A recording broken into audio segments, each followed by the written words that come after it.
Здравейте, драги съмишленици! Вчера вечерта ходих да клонкам и на излизане, точно преди брега, се обърнах да видя горе-долу къде съм ситуиран с проходилката за излизане и чух едно клоп. Докато се обърна, видях как въдицата ми за клонк потъна. Буквално на 5-6 метра пред брега, пред водораслите. Опитах се с друга пръчка да я закача по някакъв начин, само че тя е доста по-лекта към и не успях. Та сега съм се подготвил след тази въдица. Разбира се, пак на Маткат. Лове серията. Тя е до 150 грама, мисля, че спинингова, 2,10. Навързал съм разни тройки, четворки, осмици, всеки куки по нея.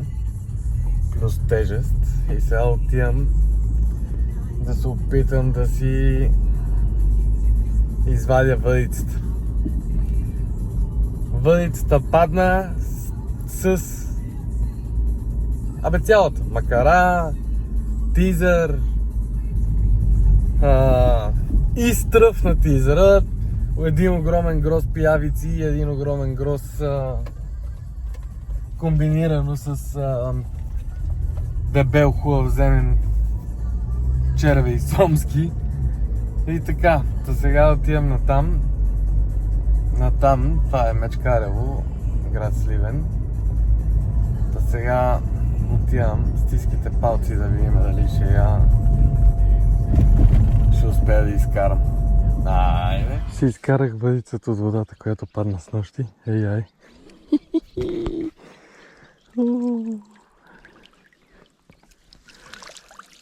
Боже! Мадре мия! Не мога повярвам. Който търси намира, са казали хората. С